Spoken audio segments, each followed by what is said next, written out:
fighting the bug, so if you can't hear me, I'm sorry. I don't know if I can stand up for too much longer either. So, as John said, I work at Amidon-Bpwen Elementary School, and one of the key things that I do with programs like ReSET is making sure that we have programs that benefit the students. It is a DCPS school, Title I, and we often don't have the resources that other school districts or other schools even in DC have. So we don't have a science program at all. The teachers are sort of responsible for incorporating science curriculum into the school day, but that's not necessarily their background. So one of the important things for me was to find programs that are beneficial to the students as well as the school, but also making sure that the programs are doing what they're saying they're doing. And so when John approached me about having a program on a couple of years ago, or last year, I think, he mentioned that they were there in the past, and because I wasn't there, I didn't really have much to go on, but they did start the program, an after-school program, and I was so impressed that I kind of begged him to do it longer. He didn't do it any longer than 6 weeks, but and I still try to get him to do it longer. But so this year, fortunately, he was able to bring the program during the school day, which is really beneficial because in the after-school program, there are only a certain amount of students who are participating, but during the school day, he's actually with the whole third grade class. And so last semester, he worked with one third grade class, and now he's working with a second third grade class coming up in, I think, next week. Next week. Still to hear from Mr. Thomas, though. Oh, he's going to say. And so, yes, it's just important to have partners or resources and volunteers who come out and do these things for schools that are especially in need because they have a deficit in certain programs and volunteers are having these programs. So, like I said, if it's not feeling well, I'm not going to keep going, but I'll definitely be around for questions afterwards. Thank you, Lavanya. You did quite well, given that your voice is shot. Mike? Yeah, I'm Mike Goldstein, the electrical engineer here. One thing I want to pick up on what Lavanya said about not having science teachers. I found this true in a number of schools in DC, that there is someone called a science teacher, but their background is not science. They're a science teacher one year and an English teacher the next year. So we need to work out that interaction as to how best to incorporate. In fact, in one school, I had a little request from the current science teacher that ReSET actually work with science teachers to help them in some of the programs they're developing. Okay, observations I make. One of them is one size doesn't fit all. John mentioned I've been in several different schools. I've also, in those schools, I've taught 4th grade, 5th grade, and 8th grade. You might think 4th, if you haven't been involved with them, 4th and 5th aren't too different. But there are some significant differences in their backgrounds and their maturity. And you can't just take what you prepared for 5th grade class and transport it to 4th grade without bringing it down a notch. Besides the grade level, you need to adjust to, I found you have to adjust to the culture of the school. So some of these different areas I've been in, just the way of life in those schools. Upper Northwest is not the same as Southeast, and you need to be aware of what it is that the students are going to react to in these different places. One of the things I've had to adjust to is less lecturing, since most of us, if you go from teaching, I'm not a teacher, but I give lectures all my life. So you want to impart knowledge by lecturing. They lose the attention. That's really not enough interest to them. So you need to keep the lecturing down and the demonstrations and the experiments up. One thing that allowed me to realize that there's more to it than just what you're teaching in the physical sciences, mathematics, and to some degree physics, a little bit prerequisite to what you're talking about. And trying to understand exactly what their level of proficiency is can be beneficial. Talking to the teacher about that. I found, for instance, in 5th grade, you ask the teacher or the students, do you know about graphs? That's something, if you look in the PC curriculum, you'll say, yeah, they should know about that. If you ask them, they raise their hand and say yes. But then if you ask them to do something with the grass, you get a different picture. So you have to be aware of what A, they shouldn't know, B, when you do know, putting them in like a good 10 minutes in your time to include what background they might need. So what have I found works best? Well, I think this is kind of classic ReSET. We want to do, even for lectures, we want to always be asking questions. Keep them alert. Giving demonstrations and then letting them have hands-on experience. Keeping the demonstrations simple. If they get too complicated, the students they don't understand and their interest wanes. So you want to keep them as simple as possible. What I found most beneficial is what I call gee whiz demonstrations. And since we're in demonstrations in ReSET, I thought I'd really want to illustrate this point. The hardest part of this demonstration is keeping the tape from latching on everything you don't want. Here I have thread right out of my wife's sewing box and a paper clip, and I'm just taping that down. Here I've got a magnet, and so I can maneuver, I've got it connected to the stick. And here I'm suspending this paper clip above.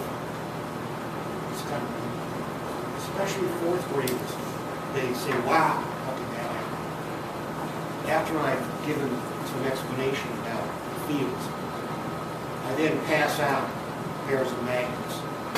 And then we start going into some structured exercises, like if I move my hand or various objects, does the magnetism go through them, or does the paper clip fall? We then do unstructured. I just say, play around with these, see what you can discern from in different positions. And then I kind of ask them. But I also give them guidance as to try this and that.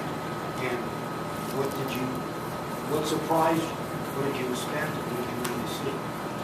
So I find that by starting out by something that they can say, wow, that's neat, then you can go on from there with something that's a little bit harder, and they're not so intimidated. What doesn't work, I think, like I mentioned, too complex, something that will get you in trouble.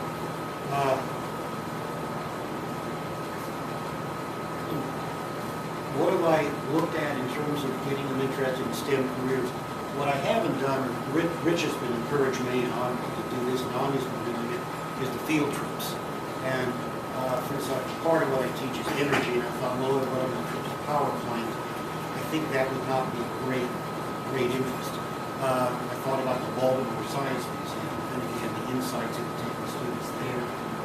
Like that there's the Newton's Alley area, which gets into some of the physical sciences and that.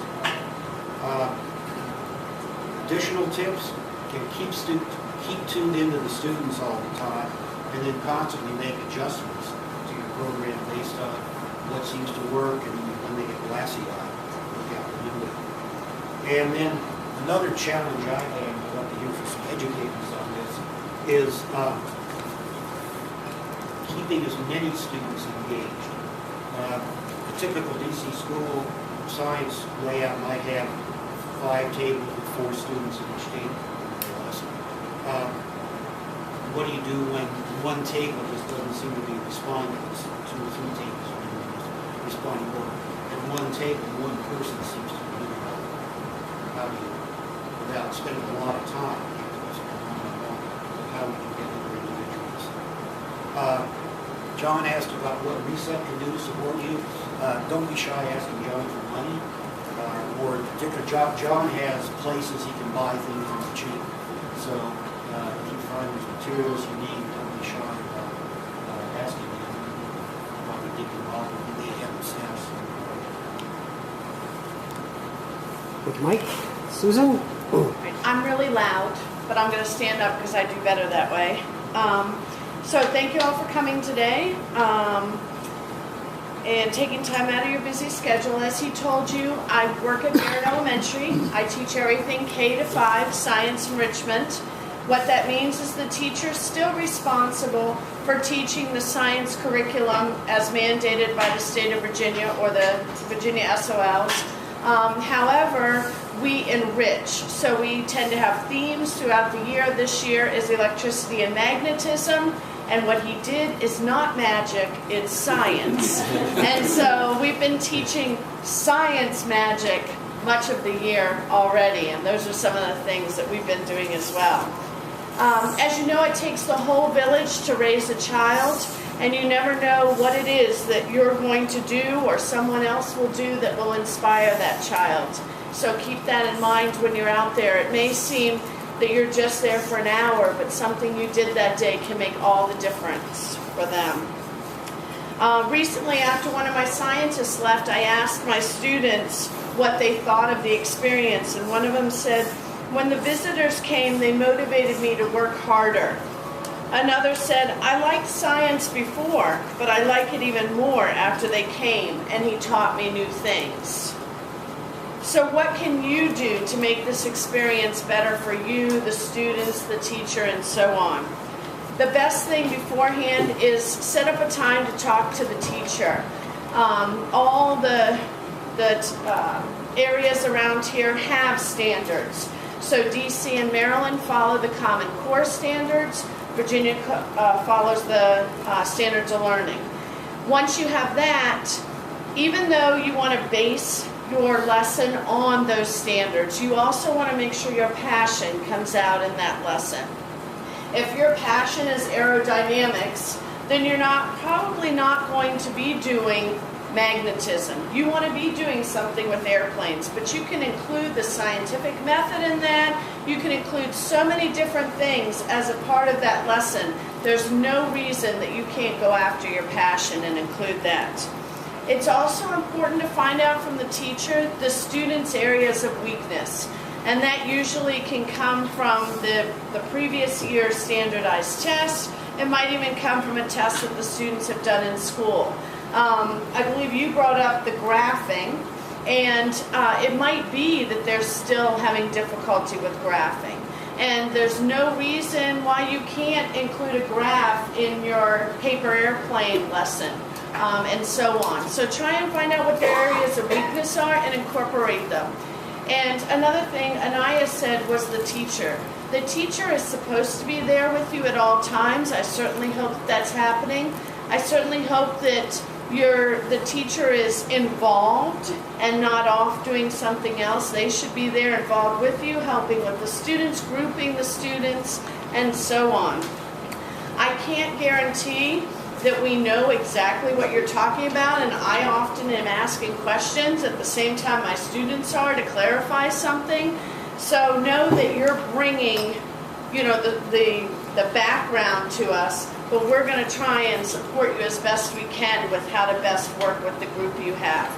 Something else you said is that the teachers are not always knowledgeable in the area of science.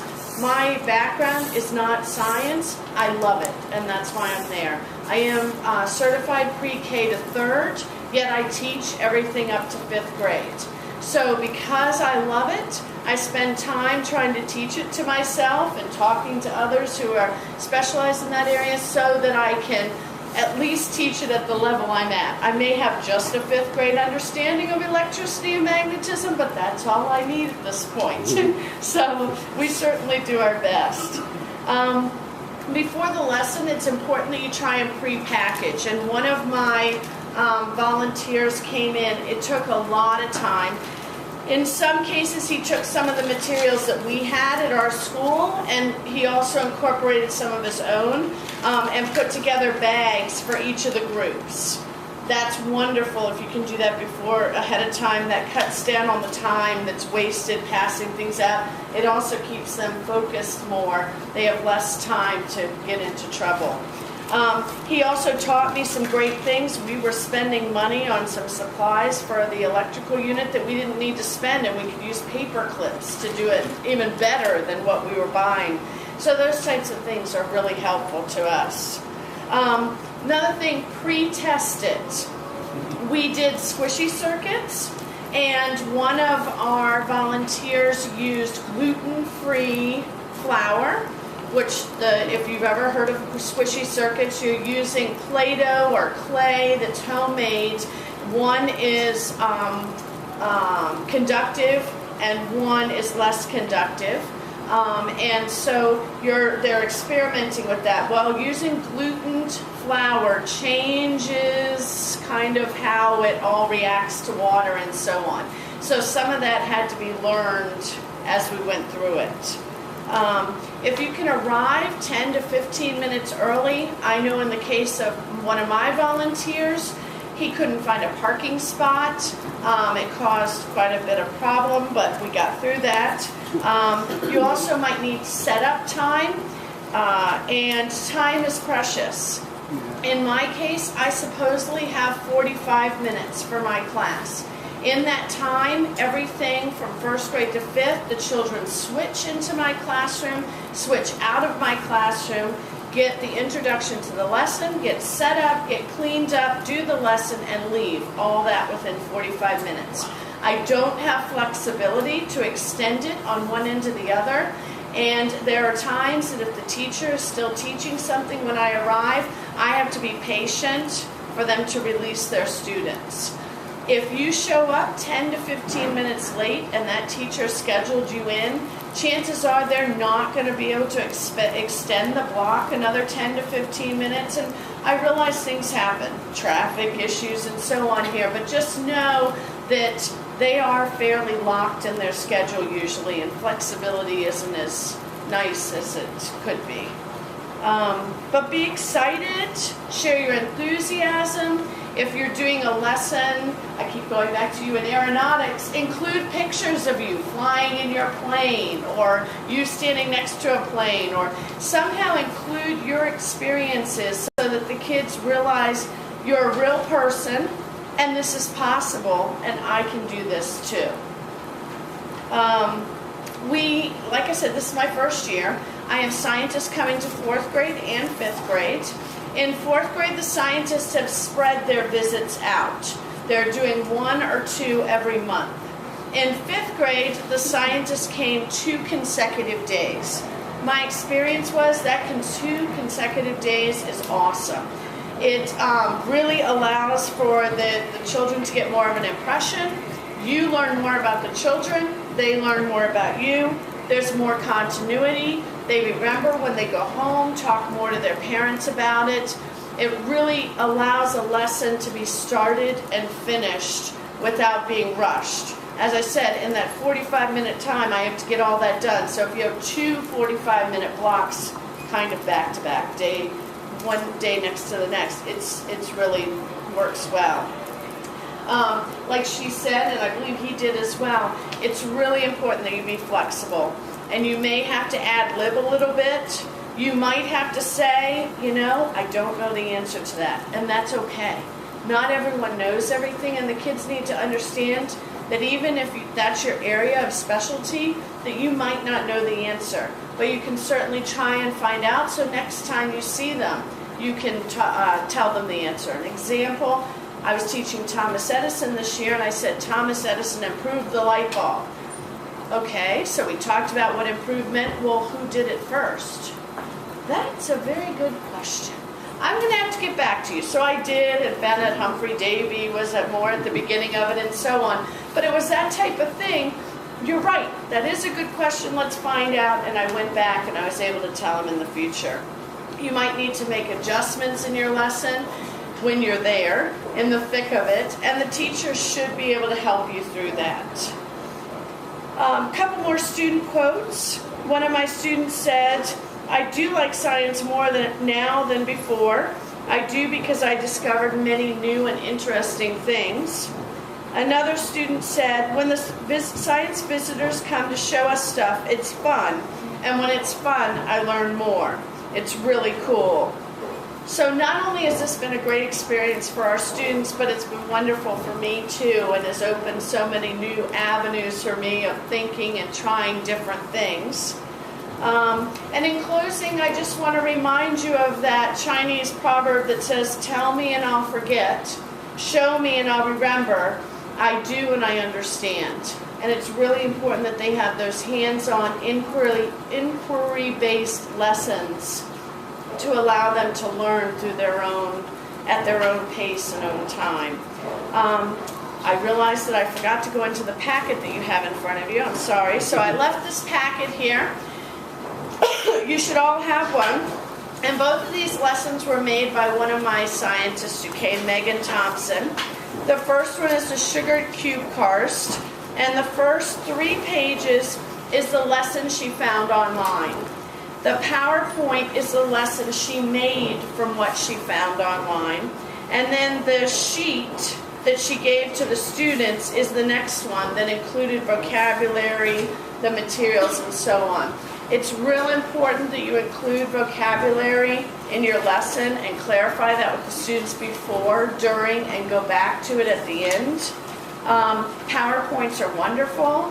If you want to include a worksheet, that's great. That helps them, so that group at that table who's kind of playing around has something that they're responsible for producing and having for you at the end. But a worksheet is not necessary. I also included another lesson, the squishy circuits. There's the 2-day lesson plan and the PowerPoint that went with it. We did not give a worksheet with that lesson. And on the very back page is information. If you have any desire to contact me for some reason, that gives you the contact information. And that's about all I have. Okay, let's open it up for questions or of the panel, or if you have things you've learned in the classroom, either things that work well or things to avoid. Let's put them out there and kick them around a bit. I have a question. You mentioned rockets in your class. Is that correct? What kind of rockets? We've done balloon rockets, like tied to a string in the classroom, and we've done a variation of the air hawk rocket launcher, where it's got a little launch, you step on a pad, and it's just air. Do you do this indoors or outdoors? Those we do outdoors. The balloon ones we do indoors. How far up does the second one go? Not far enough to be a problem in the DC airspace. So you can't launch rockets within 30 miles of the capital. And that was a problem. I wanted to do real rockets. Probably something like 100-foot limit. Yes, but these only go up 20 feet or so. Okay. Good. This year it was windy, and so less. Okay. Last year they might have gotten 30 feet or so. I'm sorry, I'm still not clear on the propulsion on the second type. So you've got it's basically a tube, and it runs to an air hose, and there's a Compressed air? Yeah. Okay. But it's not a compressor. You just step on a pad and it compresses something. Oh, I've heard of that. Okay. Right. And what we do is we do this as a 2-week thing. We do the first week we talk about thrust and control and why you need fins and components and how rockets, have propulsion. And then we make them for the launchers. And the second week we go out and we launch them, and we look at height, we look at trajectory, how far over can you get, how far up can you get. And usually there's about a 50% success rate on the rockets they built. So I bring some standard ones that I know work, and then they try theirs, and when they break them, which they do, we switch to the kind of store-bought ones. Is it design very complicated? No, it's very simple. They just, when they crash a couple of times or when they get stepped on, then they're probably done. What are they made of? Paper, construction paper. Okay. Tape. I'm Eva Jacobs. I'm the only, I guess you call, social scientist. These physical scientists come with their magic, and I'm a statistician. I have to persuade them that all of you, all your fields, use statistician. And of course, it's easy with drugs, pharmaceuticals. There's a whole separate society of bionutrition. But I have a little more trouble getting them excited about the census or the uses of the data. But it is really part of the curriculum. I teach them probability. They love tossing dice and stuff like that. It's harder to think of projects, but I found a book put out by a company, a set of volumes, which I bought. mostly I work with fourth grade. I agree with you, the vocabulary, I'm gonna do that next time. Have a sheet with repeating the vocabulary. But the trouble is, when they did have probability questions on the standardized test, which I'm not sure they won't give you copies of the test. In the state of Virginia, you can go onto the Virginia website Yeah, and they're but released. in Washington, they won't give them to you. Isn't that true? Well, nobody's here from, Lavanya's there. Are they- I'm not aware of it, but it could be. because I thought, I could relate it better. They always come and report to me, oh, there were 3 questions about probability. I give them evidence, and what the probability of a color is. They love that. But it's harder to think. That's why I would like if some of you have projects. I've been after my friends at NIH to give me a simple example of research, doing an experiment, proving it, and how many times you have to do it before it's significant and all that sort of thing. If I can get examples like that, where sampling or something like that is involved, that would be very helpful to me. I also give them a copy of the Journal of Statistics with pages of answers, jobs for statisticians, pages. So I hope that encourages them, although I keep assuring them that money is not really the object of education. I show them a chart that shows them the average income by years of education. It's a very effective chart. And I give it to them to take home. Mean or average? That's right, you have to know what they know. They know the mode. They don't know the mean very well. And I tell them what's wrong with the mode, what's wrong with the mean. Given the time constraints, the lesson that you have to script, the lesson sorry, given the time constraints, the lesson is scripted and you script too much for them, so you put it okay, probably not. Time period. I kind of cheat. We do, so at Little Taylor, they go science 2 days a week. So Tuesdays and Fridays and Mondays. And so Amanda and I sit down and work out the schedule ahead of time. And on Tuesday, she has all the introductions. She has the vocabulary words I've given them, and she tells them all the background. So when I come in on Friday, I can say, hey, who knows what lift is? And everybody raises their hand and tells me. And so they already have the background. So we jump right into the experiment within 5 minutes to be walking the door. The second question is, I think there's six visits, right? And so the question is it one experiment over 6 periods, or is it 6 separate experiments? It's up to you. Yeah. We mix it up. I do a lot of doubles and then a couple of singles. 2 or 3 of mine are 2 week. Do they do a lift experiment? Sorry? Do they do a lift experiment? We did, last year we did airplanes, big airplanes, talked about lifting on Delta wings. And I brought in a little wind tunnel, and we learned how you produce lift and drag. Does a box truck have more drag than a race car? I use dollar bills. I use toy dollar bills. And what I do is I have them hold them and put them either above their lips or below their lips and blow. And I ask them what's going to happen.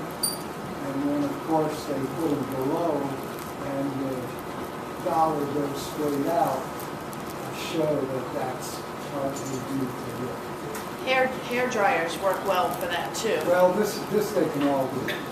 Was that empty soda cans and then blow between the 2 of them? You get Bernoulli, Sure. effect. Sure.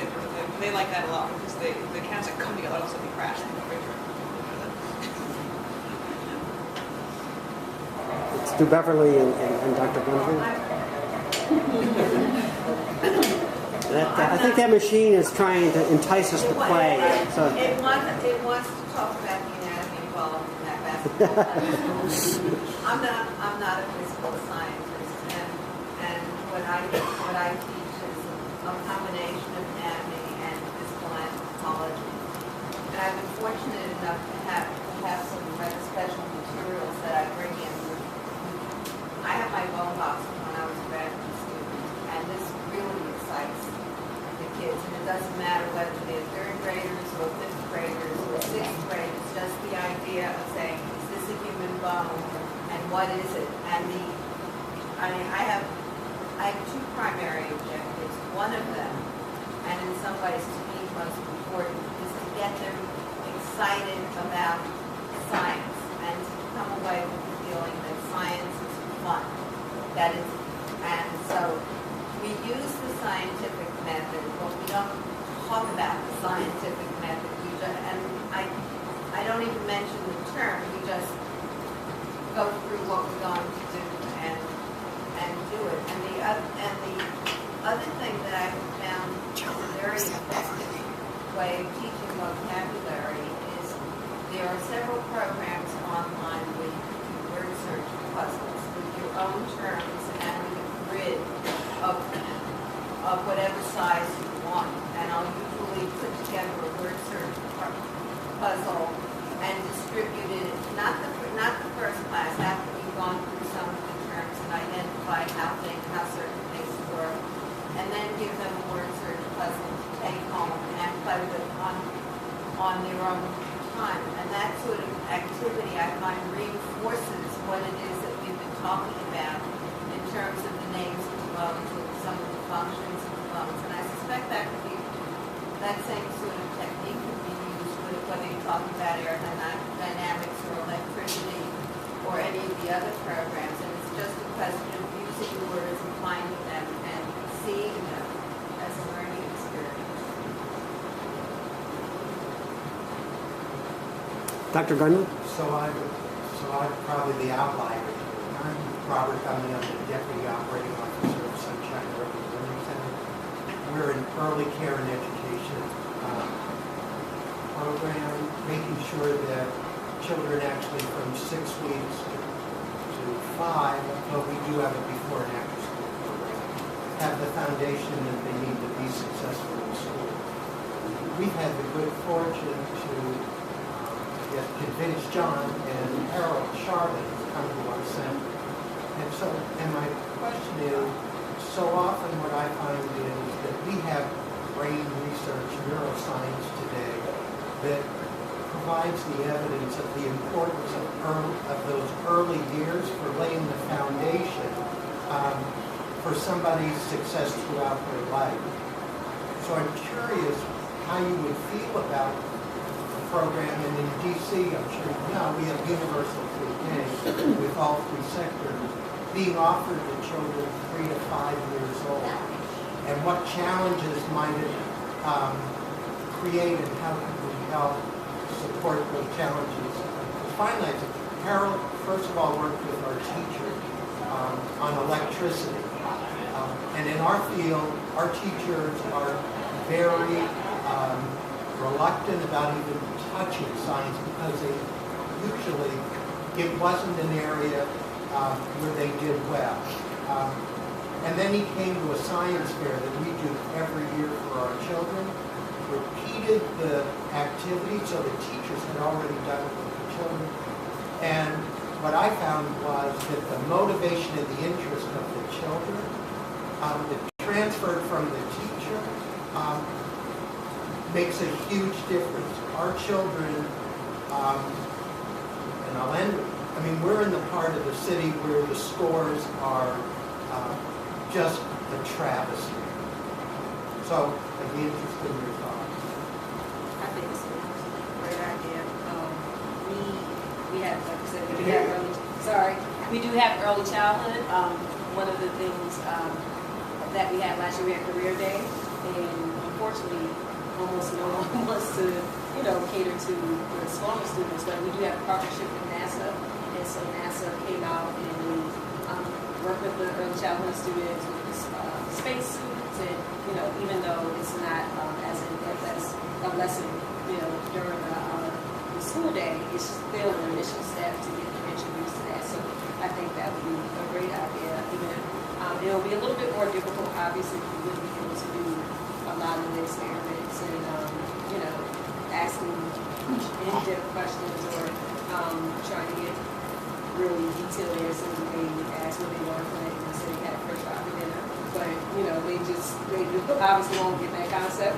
But I think it would be a great idea to have initial steps, and then what would be great would be maybe to start with them and then kind of move up with, let's say, the students as they go on to the next grade. Oh, So that was proposed, wasn't it, John?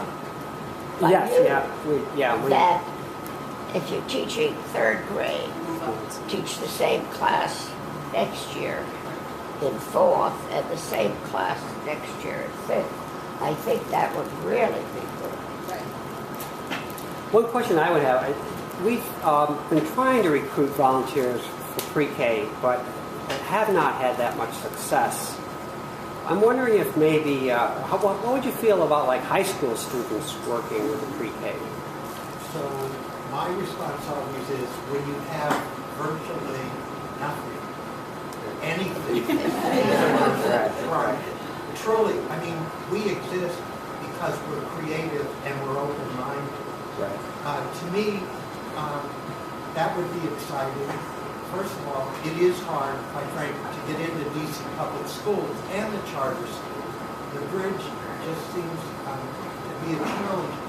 But we have a partnership with a program called Jumpstart, which brings early literacy, and they're based on college campuses. And so what we found is that these students obviously are closer in age to our children and older brothers and sisters, and they make an amazing impact. The first Jumpstart core member in a group that we had actually lived in the neighborhood where we were.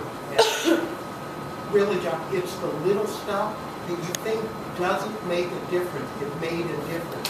For the first time, I saw children getting, I don't have to live in this neighborhood. She got out and she lives there. In addition, I was a public school teacher.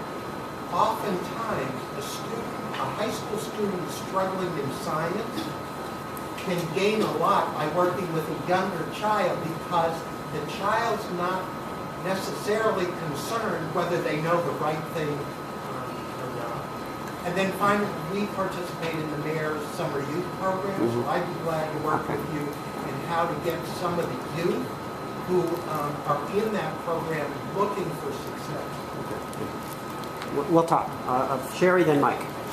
I haven't been officially introduced, but I've been introduced. So Right, I'm not really on the panel, but there's an abundant amount of material out there for preschool and pre-K activities that, and your teachers are the thing is your teachers are already teaching science. They're coloring. They're going inside and outside. They're putting on jackets when they go outside because it's cold. All throughout their day. And the most bang for your buck is training the teachers. That's right. That's what Harold does. So that they feel more confident with the science, and so that they can then work with their students in an enthusiastic way. It's so true that most elementary school and preschool teachers don't officially teach science because they feel intimidated and they don't have the background. And the city doesn't require it. Exactly. And they don't have to pass any kind of testing or anything to be they don't have the testing. They don't have the background. They don't have the experience. They have enough to do trying to keep up with what the city requires. But they're already teaching it. Did So you talk to Harold about his experience? I have not talked to Harold, but I have had long conversations with another of the ReSET volunteers who's very interested in the early childhood experience. And I haven't mentioned anything to this, but my thought would be that it would be worthwhile to use the ReSET volunteers or ReSET professionals to work with the teachers. And then if you had the high school kids that were interested in participating in that training, having them come in, little kids love older high school kids. You're not a grown up. You're not going to get me in trouble. You're not the authority. It's fun, and that's the key. But I think there's an abundance of opportunity there, and I agree with you that it would be a mistake to let it slide by without addressing it. Mike, you were going to make a comment, and then we'll go to Lou. Yeah, I think, like,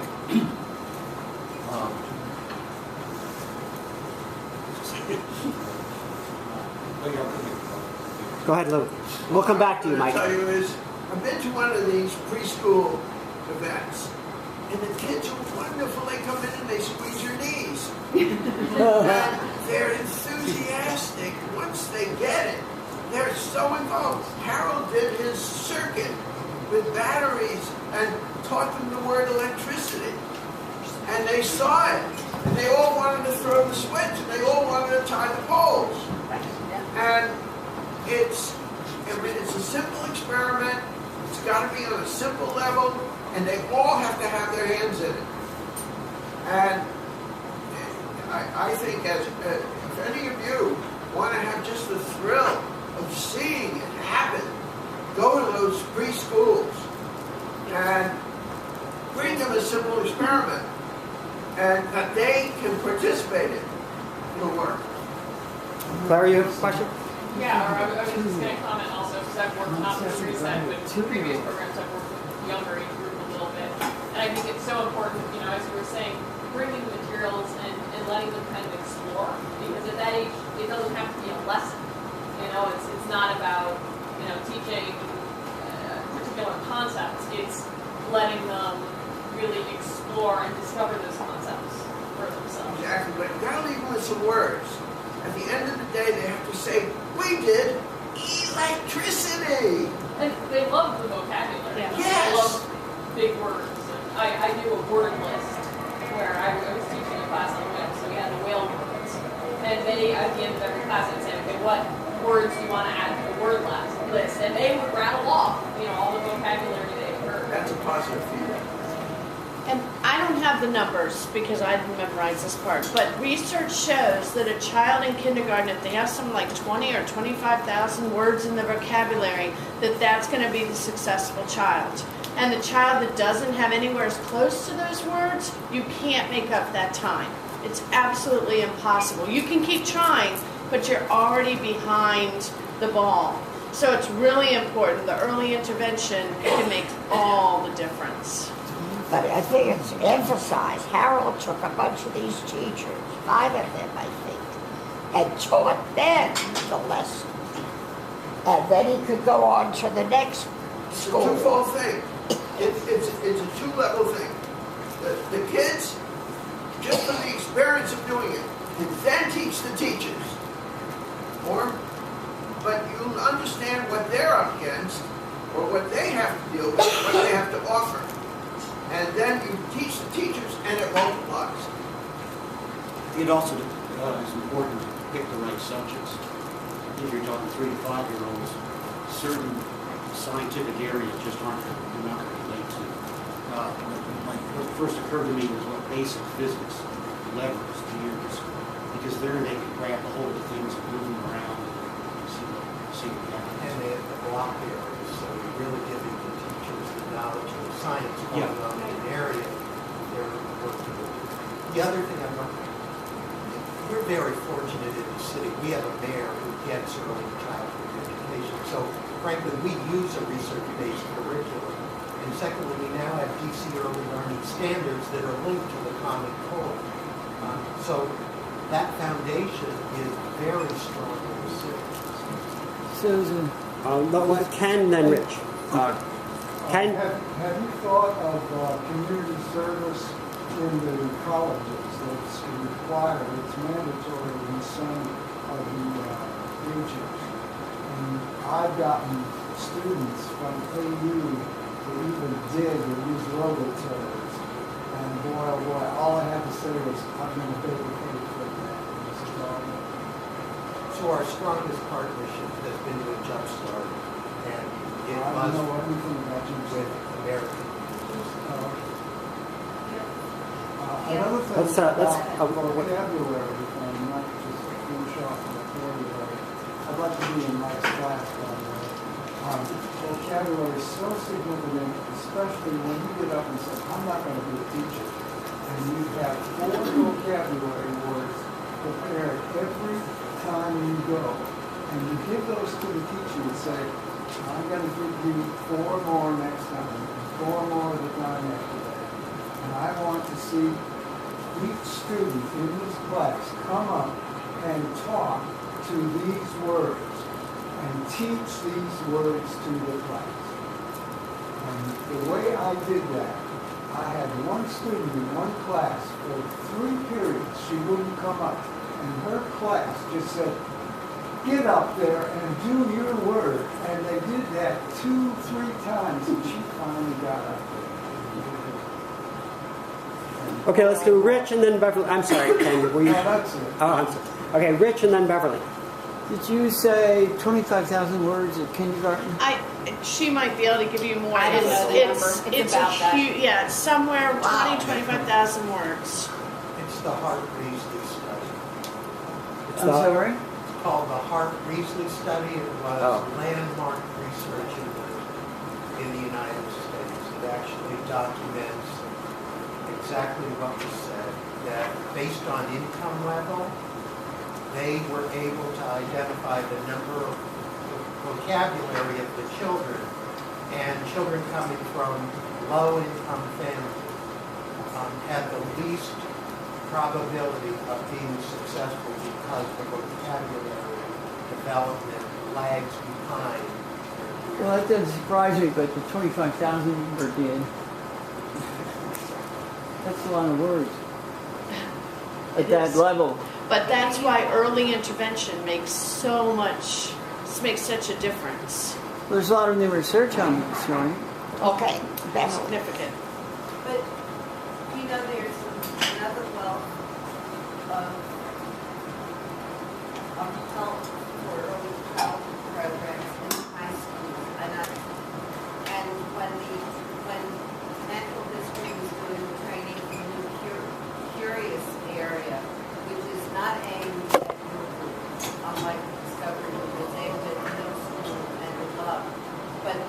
But they were using in the training, they were using high school and college age students because they will relate to the others, and they were using them not as subject experts, but as people to interact with the visitors and technology aids and all that, and they get very enthusiastic about it, and little kids relate, as you say, give them a high school student, and it works well on both sides. And the older students learn because the best way to learn is to try to teach something, and then you discover what you don't know and learn it.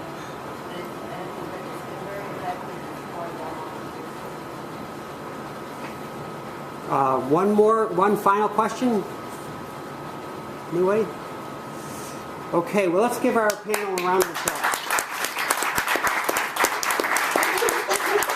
And hopefully they'll be able to stay around a little bit afterwards if you want to engage them in a conversation. I meant to mention that Anya is also on our board of directors. I think I reflected. I had it in my notes to introduce her, but I overlooked it. She's not mentioned in the website. I said it twice.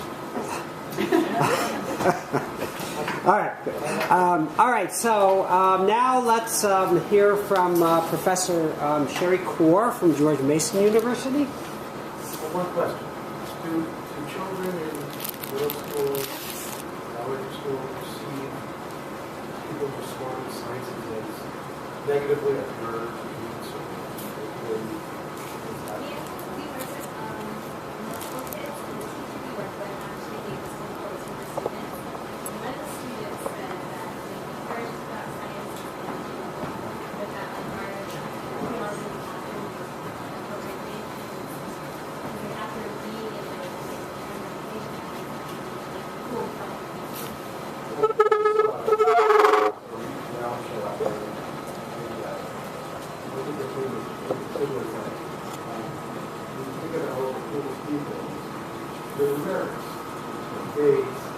So that is it. With Fermi and all the people, they all did everything possible.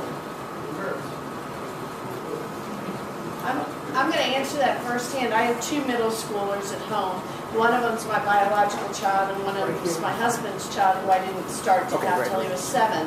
And my daughter was raised with science as a background and loves it and doesn't see it that way.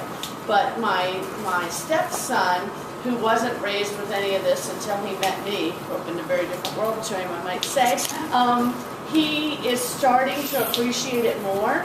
But I think a large part of that is their experiences in their younger life and that makes an impression upon them in the future.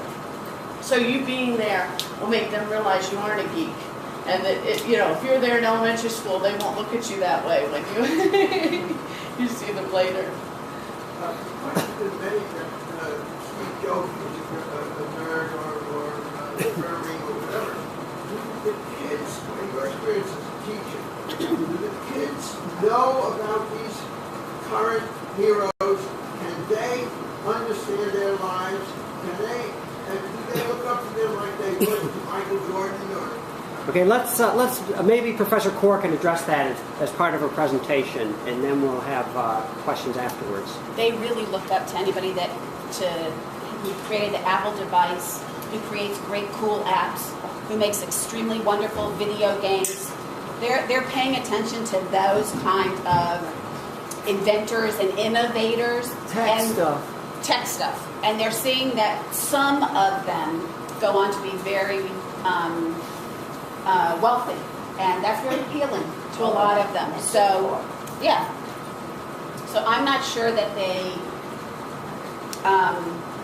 if Albert Einstein lived in our time or whatever, something that wasn't so tech savvy, I think that they pay attention to that kind of science right now, and that is appealing to them. They want to know what they have to know to be able to do that.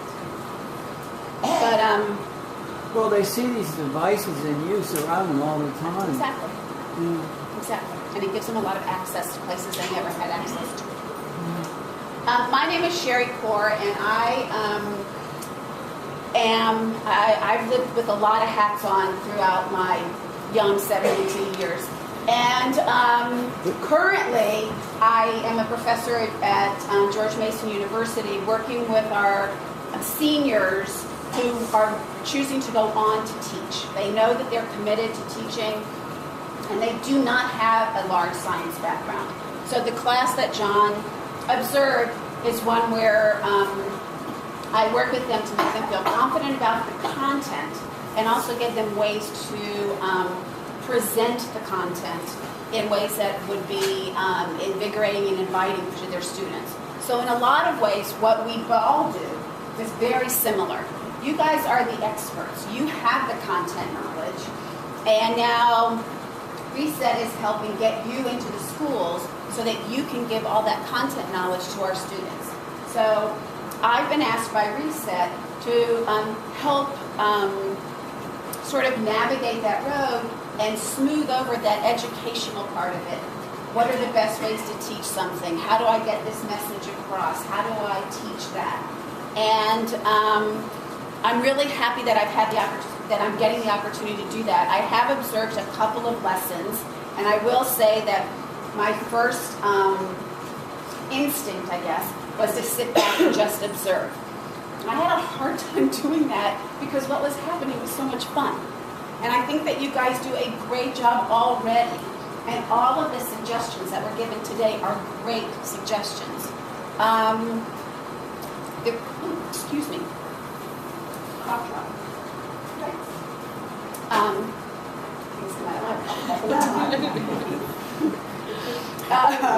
I have it on film.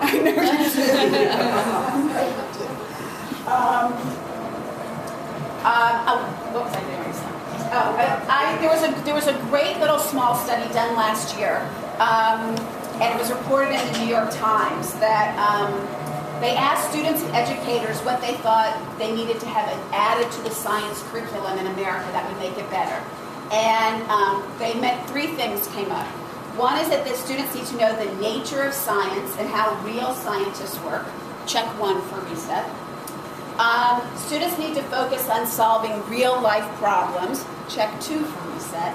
And the one that I think I like the best even is that students need to understand that it's not about how smart you are or how much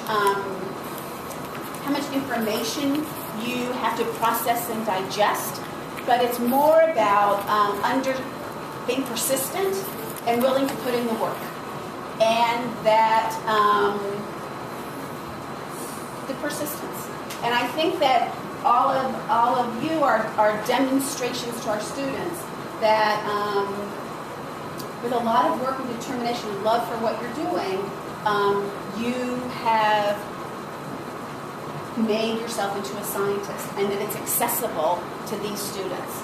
I'm not going to go over all the suggestions that were made.